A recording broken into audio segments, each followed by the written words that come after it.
Yes Bharat prime time पे आशीष शुक्ला में आज हम एक ऐसे अधिकारी से मिलाना चाह रहे हैं जिनके हाथ में जबलपुर की विकास की बागडोर है। आप बेहतर समझ पाएंगे, हम जबलपुर विकास प्राधिकरण के मुख्य कार्यपालन अधिकारी दीपक वैद्य जी से आपको रूबरू करा रहे हैं। और किसी भी शहर के बनाव में जब शहर अपने सवाब की ओर बढ़ता है तो विकास प्राधिकरण की भूमिका काफ़ी महत्वपूर्ण होती है। वैद्य जी, जब आप यहाँ आए जबलपुर, सर मूलतः आप बालाघाट के रहने वाले, जी, जबलपुर को बचपन से जानते हैं, तो जब आपको जबलपुर विकास प्राधिकरण जैसे महत्वपूर्ण जगह का मुखिया बनाया जा रहा था जी, तब आपके मन में क्या क्या संभावनाएं थी जबलपुर के विकास को लेकर? शुक्ला जी, आपको एक चीज़ मैं बताना चाहूँगा, कंस्ट्रक्शन और इंजीनियरिंग ये बचपन से मेरा पैशन रहा है। जी, और ऐसा हुआ कि मैं प्रशासन में आ गया, लेकिन वो जो बचपन से मेरे दिमाग में था कि कंस्ट्रक्शन हो, कैसा विकास हो, कैसे चीज़ें बने, शहर कैसा बने, मुझे लगता है ऊपर वाले की ये मेहरबानी रही कि मुझे यहाँ काम करने का मौका मिला। और वास्तव में ये एक सपने को साकार रूप देने जैसा काम था जो मुझे मिला है। तो राजस्व प्रशासन के में रहते हुए आपने कभी ये मैं प्रशासनिक अधिकारी को तो कई पदों में रहना पड़ता है, लेकिन जब जबलपुर जैसे शहर जो बालाघाट के करीब है तो जबलपुर आपके सपनों में भी रहता होगा छोटे में कि जबलपुर जाना है। और यहाँ के विकास की जब बागडोर हाथ में आई तो आपने सबसे पहले क्या समझा कि हाँ क्या करें कि आप माने ऐसा कुछ करें कि लोग आपको याद करें? जब मैं यहाँ जबलपुर आया, मेरी पोस्टिंग हुई, तो सबसे पहले मैंने जबलपुर का पूरा चक्कर लगाया। पूरा शहर घुमा ये देखने के लिए कि जबलपुर में जो प्राधिकरण का काम है किस तरीके से अभी तक आगे बढ़ा है, और जबलपुर जो घुटन महसूस कर रहा है क्योंकि सीमित क्षेत्र में अभी है और इसमें डेंसिटी काफ़ी बढ़ चुकी है। पिछले 10-15 सालों में मुझे लगता है इसके विकास के लिए जो हमारी योजनाएं थी उस रफ्तार से नहीं चल पाई जिसकी अपेक्षा की गई थी। तो हमारे पास एक बहुत बड़ी अपॉर्चुनिटी मुझे दिखी यहाँ पर आने के बाद कि मैं शहर को उस दिशा की तरफ लेके चलूँ जिसके सपने सरकार ने विभिन्न योजनाओं के माध्यम से देखे और जो सरकार की प्राथमिकताओं के साथ साथ हमारे यहाँ के नागरिकों की मूलभूत आवश्यकता है। तो जैसे हम जाएंगे, हमारे उत्तर वाला इलाका हमारा जबलपुर का है जो हमारे बाईपास से लगा हुआ है, विजयनगर के आगे वाला, विजयनगर से आगे वाला। वैसे विजयनगर को जब हम भी देखते हैं, पहले हम गड़ा फाटक में रहते थे, अब शताब्दीपुरम में रहते हैं जी, यहाँ हमने कभी कल्पना नहीं की थी कि ऐसा भी विकास होगा। और ये एरिया जो विकास और विजयनगर नया जबलपुर कहा जाता है, इसमें कोई कहने में हमें कोताही नहीं कि इसकी देन जबलपुर विकास प्राधिकरण। बिल्कुल बिल्कुल। तो आप उसके आगे की अब बात कर रहे हैं। जी जी। क्या होता है, एक होती है सुनियंत्रित बसाहट जिसको कहना चाहिए, चाहे छोटी कॉलोनी हो, बड़ा शहर हो, उसके लिए एक बड़े प्लानिंग की आवश्यकता होती है। और जब हम शहर को आने वाले 50 सालों के नज़रिए से देखते हैं कि हमारा शहर किस तरफ जाएगा, तो उसमें निश्चित रूप से आने वाले भविष्य की जो आवश्यकता है उनको समावेश करना उनका बहुत आवश्यक होती है। चाहे फिर किसी भी फील्ड का हो, चाहे एजुकेशन की चीज़ों को हो, रोड का कंस्ट्रक्शन हो, या फिर आपका पब्लिक एमिनिटीज़ हो, पर्यावरण को ध्यान में रखना हो, ये सभी चीज़ें अगर समावेशित करना है किसी स्कीम में तो मुझे लगता है प्राधिकरण से बेहतर कोई दूसरा प्राइवेट बिल्डर नहीं कर सकता। प्राधिकरण की एक बात और मैं आपको बता रहा हूँ, मेरा खुद का अनुभव है। मेरे पास भी प्राधिकरण के प्लाट में मेरा घर बना है जी।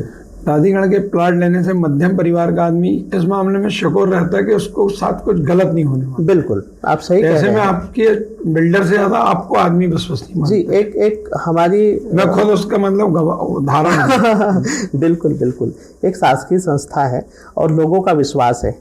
जैसे आज भी अगर बात करें बीमा की, तो साधारण आदमी बोलता है आपका LIC है कि नहीं है, भले ही वो चाहे बजाज इंश्योरेंस हो, चाहे आपका कोई भी हो, मैक्स लाइफ हो, या कोई भी, लेकिन जो सबसे पहले उसके दिमाग में आता है कि आपकी LIC, क्योंकि उसने उस संस्था ने लोगों के मन में वो भरोसा इतने सालों में पैदा किया। इसी प्रकार से अगर किसी प्लॉट या ज़मीन के बारे में शहर में बात की जाती, चाहे इंदौर की बात हो, भोपाल की बात हो, तो एक विश्वास आम आदमी के मन में होता है कि अगर ये प्राधिकरण का प्लॉट है, प्राधिकरण की संपत्ति है, तो निश्चित रूप से हमें भविष्य में कोई विवाद की स्थिति निर्मित नहीं होगी। एक आम आदमी के मन में ये विश्वास होता है और ये हमारे लिए बहुत बड़ी बात है। और हम कोशिश करते हैं कि इस विश्वास को हम बना के रखें, और प्राधिकरण हमेशा प्रतिबद्ध है कि अगर कोई दिक्कत भविष्य में आती है उस प्रॉपर्टी के ऊपर, तो हम सामने रह के खड़े होके उसका समाधान निकालते हैं। यहाँ एक बहुत अच्छा सवाल आपसे पूछता हूँ जी। मध्यम परिवार विकास प्राधिकरण पे भरोसा करता है।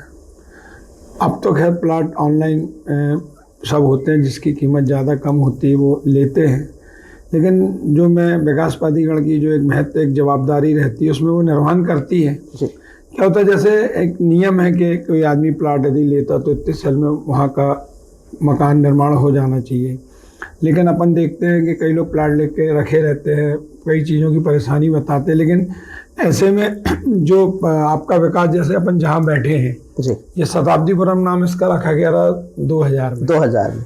लेकिन मैं जब यहाँ 18 में मैंने घर बनाया तो लोग कह रहे थे कहाँ बना रहा हूँ। तो ये 18 साल में जो प्लाट खाली पड़े रहे, इन पे विकास प्राधिकरण चाहता तो कुछ ना कुछ करके इनका निर्माण जल्दी हो सकता था। अब पुरानी अपन बात नहीं करेंगे, आगे विकास प्राधिकरण ऐसी कोई योजना ला रहा है कि आप यदि प्लाट लोगे तो इतने दिन में आपको बनाना पड़ेगा, या निरस्त होगा, ऐसा कुछ नियम है, लेकिन उसका सख्ती से नियम है इसमें कि अगर आप 5 साल तक कोई उसमें मिनिमम निर्माण नहीं करते हैं, कम से कम निर्माण नहीं करते हैं, 10% से अधिक निर्माण नहीं करते हैं, तो उसमें एक पेनाल्टी रहती है। वो पेनाल्टी इम्पोज की जाती है, लेकिन मुझे लगता है कि जिस उद्देश्य से प्राधिकरण लोगों को प्लॉट देता है, उसमें ये पेनाल्टी वाला क्लास कहीं ना कहीं जो है, हमें इसमें और आगे जाने की ज़रूरत है, सख्ती की ज़रूरत है। मैंने आने के बाद में ये चीज़ देखा है। अब जो सेल के लिए एनओसी दी जाती है, तो मैंने स्पेशल इसमें ये प्रोविज़न करके रखा है कि अब कोई भी व्यक्ति अब अगली बार, अभी पहली बार खरीद रहा है तो बहुत अच्छी बात है, लेकिन उसी शर्त पे उसको दिया जा रहा है, उसमें शर्त सशर्त में उसमें प्रोविज़न किया है हमने कि अगली बार एनओसी नहीं दी जाएगी आपको एनओसी केवल मकान बनाने के लिए दी जाएगी, सेल पर्पस से नहीं दी जाएगी। अच्छा, मतलब रीसेल वैल्यू एग्जैक्टली, क्योंकि क्या हो रहा है, प्राधिकरण कमाई का जरिया नहीं हो सकता। जी। लोगों ने इसको इस तरीके से लिया है, चाहे आप इसमें नियमों की शिथिलता माने या जो भी कारण है, मैंने पहले तो मैंने ये आज की स्थिति में मैंने ये प्रोविजन किया है, और मैं आने वाले हर व्यक्ति से पूछता हूं कि आप ये, हमने बैंकों में भी मॉर्गेज जो रखते हैं उसके लिए भी मैंने नई व्यवस्था चालू की है कि बैंक में मॉर्गेज अगर रख रहा है तो भवन निर्माण के लिए ही लोन ले। ऐसा नहीं कि इस संपत्ति का उपयोग किसी और कार्य के लिए लिया जा रहा है, बाद में भविष्य में बेच दे। पहले तो ये व्यवस्था मैंने रखी। पहले जीडीए का एक सख्त नियम था, मुझे अच्छे से मालूम है जी। जैसे एक प्रॉपर्टी मेरे नाम पे तो मैं जीडीए की दूसरी प्रॉपर्टी नहीं ले सकता। एग्जैक्टली। अब वो नए व्यय नियम में ये प्रावधान हालांकि नहीं है, जी। लेकिन इसका तरीका जो हमने कोशिश किया है, और इसमें काफ़ी हमको सफलता भी मिली है कि अब जो लोग आते हैं, जो व्यापार का जरिया बना लिया है, उसके ऊपर हमने अंकुश लगाने की कोशिश की है। दूसरा एक महत्वपूर्ण सवाल पूछ रहा हूँ, बातों में बहुत बातें करूंगा, लेकिन एक अचानक एक बात याद आई। जीडीए मूलभूत सुविधाएं पूरी देता है, बराबर, माने हम जो भी कॉलोनी है उसमें स्कूल की जगह रहती है, बगीचा रहता है, अस्पताल की जगह, सब जगह छोड़ता है। तो लेकिन मैं जहाँ बैठा हूँ इसके आगे रानीताल शमशान घाट है, बराबर, आगे आपकी कॉलोनी बनती चली जा रही है सैकड़ों एकड़ में, लेकिन वो प्रावधान कहीं नहीं है।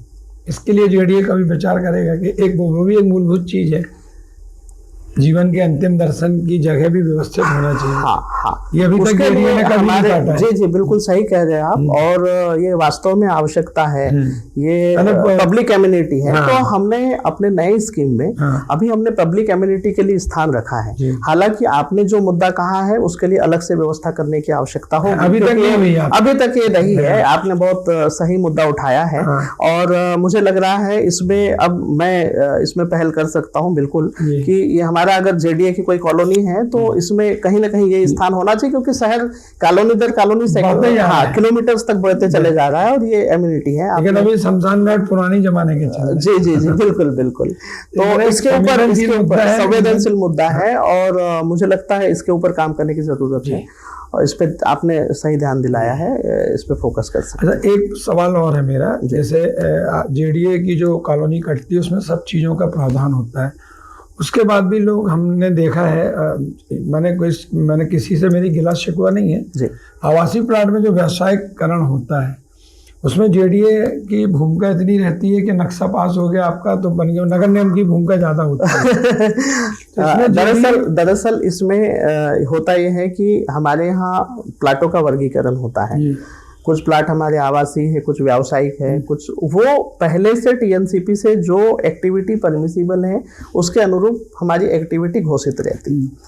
कुछ सालों बाद में क्या होता है, जब हमारा पूरा निर्माण कंप्लीट हो जाता है या हमारा डेवलपमेंट पूरा हो जाता है, तो हम इसको नगर निगम को सौंप देते हैं। अब नगर निगम से जो नक्शा पास किया जाता है या जो भी अनुमति मिलती है वो उस प्लाट के उपयोग के अनुरूप होना चाहिए।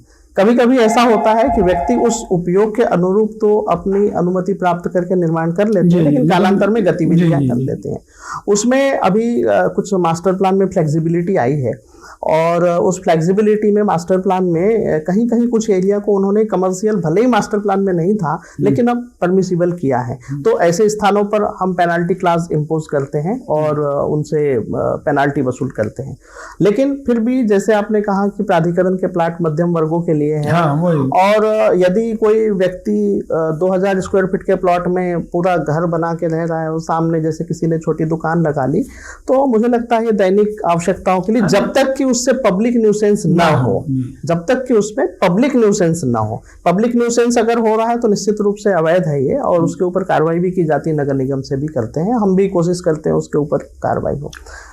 तो ये स्थिति बनती है, लेकिन इसमें ये जरूर ध्यान रखा जाता है कि क्या अगर वो अपने जीवन यापन के लिए छोटा सा कुछ काम कर रहा है नहीं होता तो उसके लिए हमको थोड़ा सा, लेकिन कल पूरा कई मैंने देखा है पूरा कमर्शियली रहने वाला पब्लिक न्यूसेंस अगर है तो निश्चित रूप से गलत है, ये किसी भी स्तर पे सही नहीं है, हम सही नहीं ठहरा सकते उसको। अच्छा, अब आप ये तो हुई रूटीन की बात, अब आपके दिमाग में जबलपुर, जैसे अब नया जबलपुर विजयनगर है, आप बाईपास तरफ, वहाँ आपकी क्या क्या योजनाएं चल रही वो बताइए आप, क्योंकि लोग सब जाते हैं जब घूमने, जब मैं आपको बुलाऊं, ये आपका जो 41 नंबर स्कीम है जिसमें खाली प्लाट पड़े हैं, कुछ मकान बन रहे हैं, जिसमें जेडीए कुछ ऐसा नियम लाने वाला है कि लोग निर्माण जल्दी करें जिससे बसाहट बढ़े, तो आपकी वो जो आगे तरफ चली जा रही है, इसमें क्या आपके दिमाग में? बिल्कुल, जो मैंने कहा कि 5 साल का नियम रहता ही है, हमारे रूल में ही है, 5 साल तक कम से कम मिनिमम निर्माण उसको करना है, अगर उससे ज़्यादा नहीं करता है तो अलग पेनल प्रोविजंस है।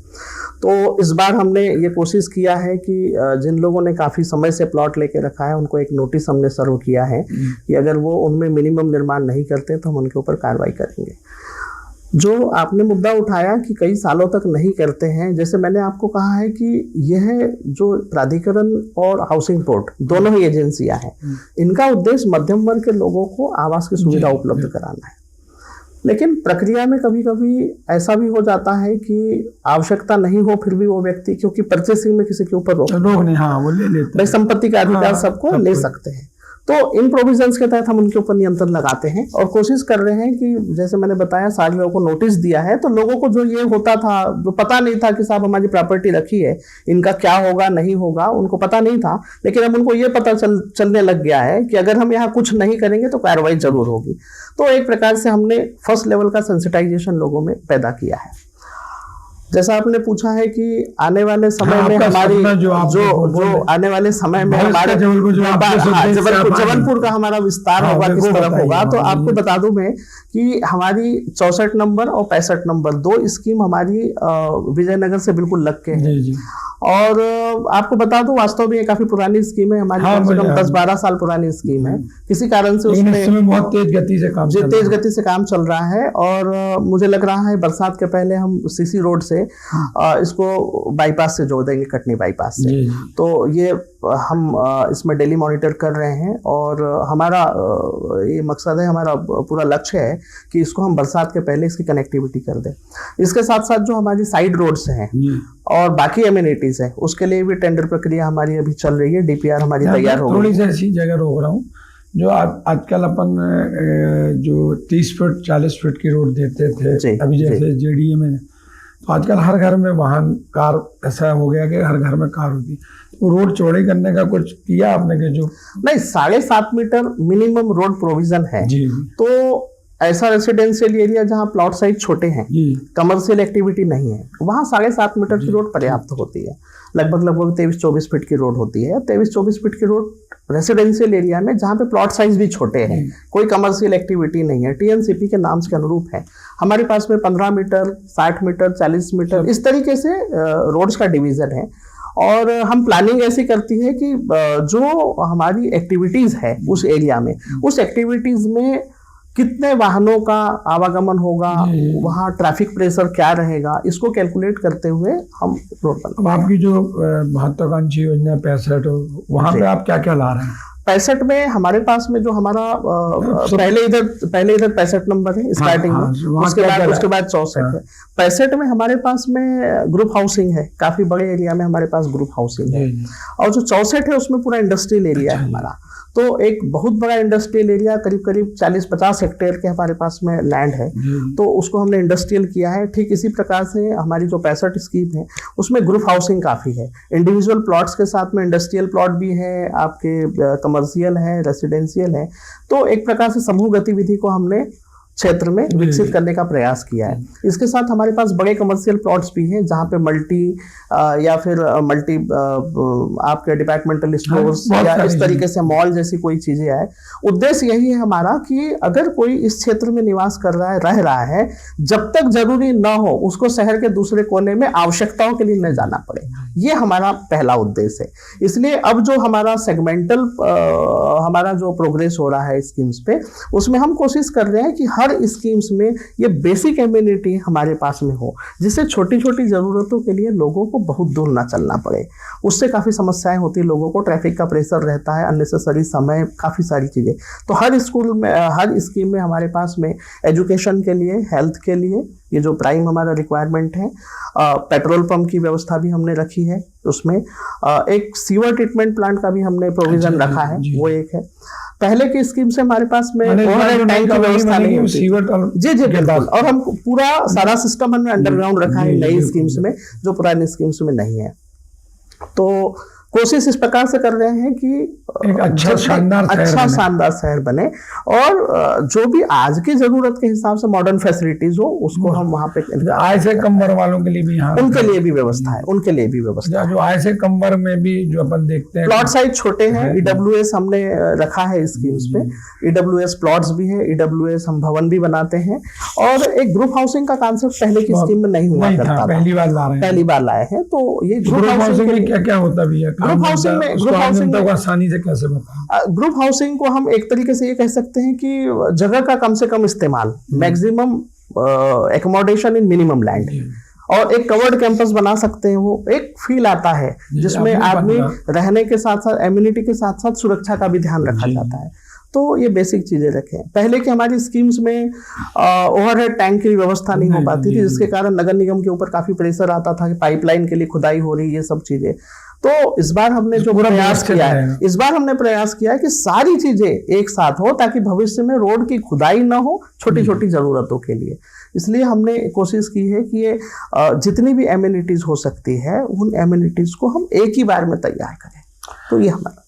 अब ऐसा कोई सवाल जो मैं न पूछ पा रहा हूँ जबलपुर की जनता को, आप बताना चाहते हो, क्योंकि आप 24 घंटे विकास को लेके आपकी गतिविधियां चलती हैं। एक बहुत अच्छी चीज हम अभी कर रहे हैं, लोगों को छोटे छोटे कामों के लिए बार बार प्राधिकरण आना पड़ता है। तो हमने कोशिश किया है, ज्यादातर प्लॉट्स हम, जैसे शासन की मंशा है, प्लॉट्स हो गए या फिर उनके घर हो गए, इनको हम फ्री होल्ड कर रहे हैं। फ्री होल्ड करना इसलिए भी जरूरी है क्योंकि मुझे लगता है वो उनकी स्वयं की खरीदी संपत्ति है, बेवजह चक्कर न लगाना पड़े। 30 साल की लीज खत्म हो गई साहब, 30 साल के बाद में किसी को ध्यान रहा नहीं रहा, उसके बाद फिर से। तो मुझे लगता है इन सब व्यवस्था में जो खामियां थी, फ्री होल्ड करने के बाद में व्यक्ति निश्चिंत हो जाता है। एक चीज ये कर रहे हैं। दूसरा मैं आपको बताना चाहूंगा शुक्ला जी, हमारी जो नई स्कीम्स है वो लैंड पूलिंग के तहत है, मतलब इंक्लूसिव डेवलपमेंट है।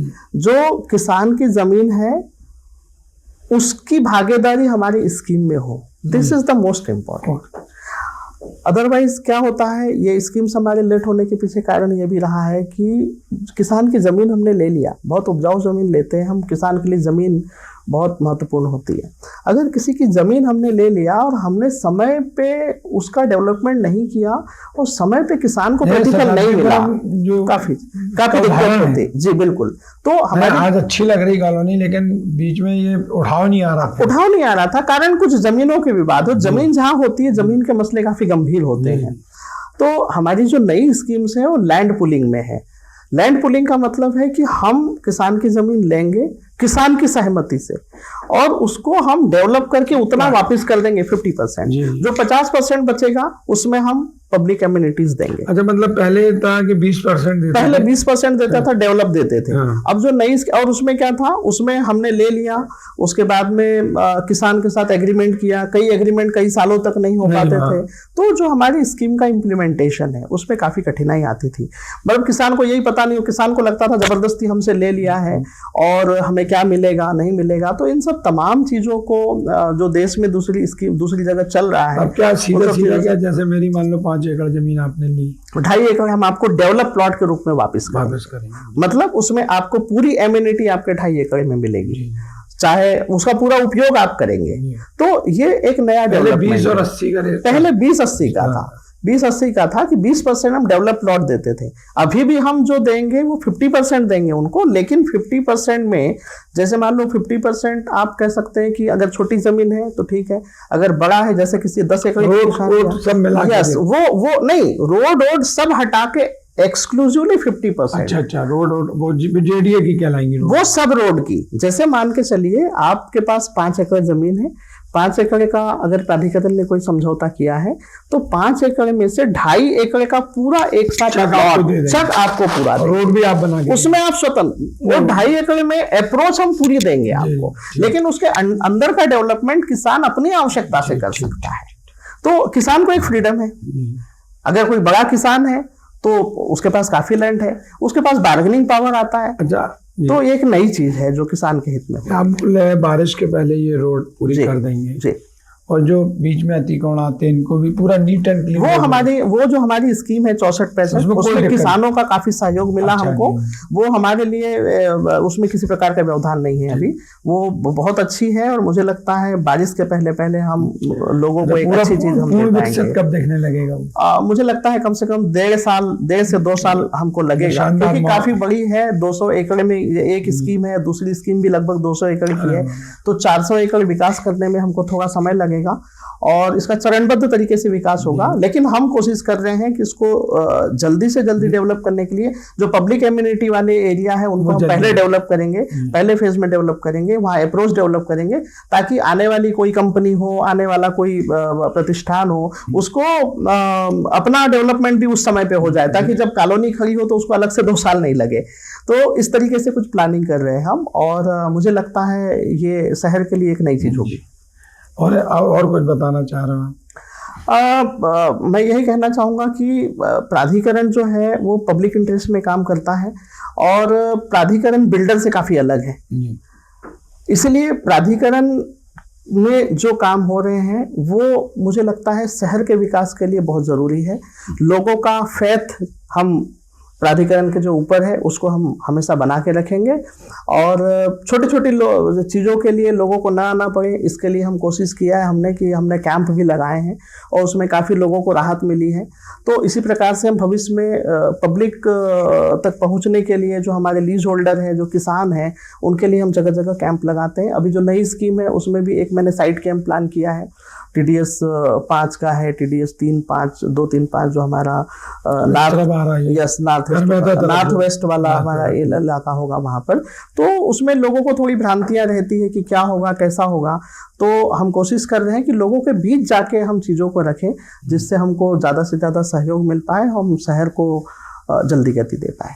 ये थे हमारे साथ वैद्य जी, जो जबलपुर के विकास की उनके दिमाग में बहुत सारी जो चलता रहता वो हमने आप तक पहुंचाया। फिर हम आपसे कभी मुलाकात करेंगे, तब तक के लिए नमस्कार। Thank you.